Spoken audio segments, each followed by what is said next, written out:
I'm with Dr. Patrick Yachimski. He moderated the ASGE's clinical symposium on optimizing endoscopic evaluation of Barrett's esophagus.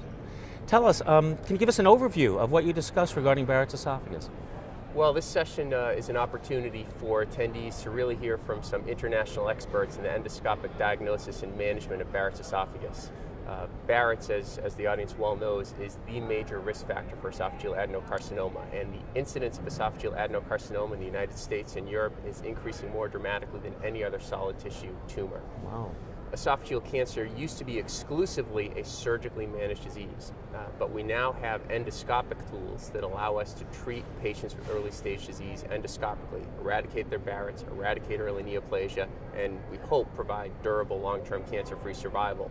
So what this session offered is an opportunity for attendees to really take those endoscopic tools and hear from the experts about how to translate them into clinical practice and achieving good results for their patients. As the technology improves, you become more minimally invasive, the clinical guidelines and the treatment, when to intervene with Barrett's esophagus. These issues, I'm sure, are always changing. Right, so the several challenges are identifying patients at risk. There's a large burden of asymptomatic individuals with Barrett's who we don't even know about, accurately staging disease, and then both delivering appropriate therapy and ensuring appropriate follow-up to make sure the disease remains in remission over the long term.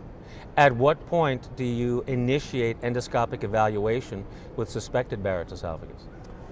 Some of the current guidelines suggest that a screening endoscopy may be appropriate in individuals greater than age 50, particularly males, particularly Caucasians with long-standing heartburn reflux symptoms.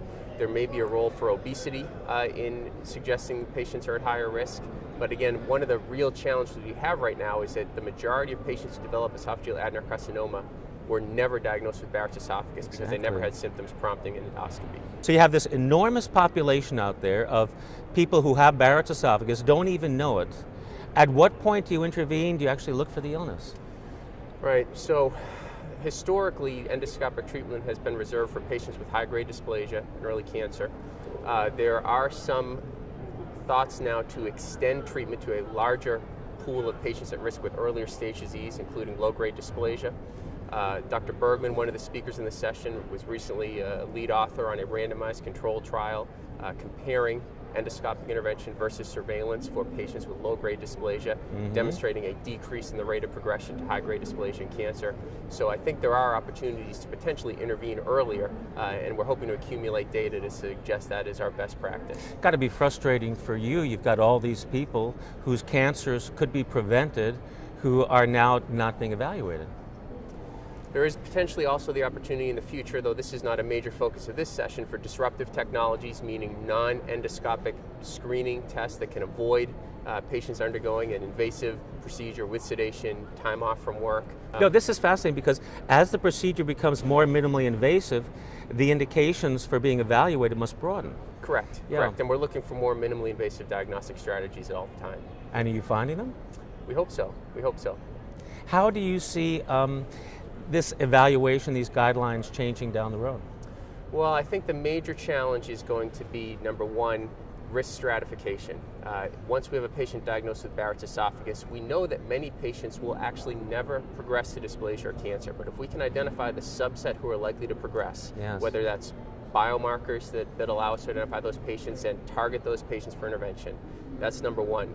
Number two is the more we accumulate data regarding the ability to provide durable remission after treatment, that may potentially influence the need for post-treatment surveillance, which is still mandatory at this point and commits patients to lifelong endoscopic examinations even after they've been successfully treated. Fascinating. Dr. Yachimski, thank you so much for being with us. If you want more information about all the activities going on here at DDW, visit our blog site, or you can follow us at Twitter. Our hashtag is DDW14.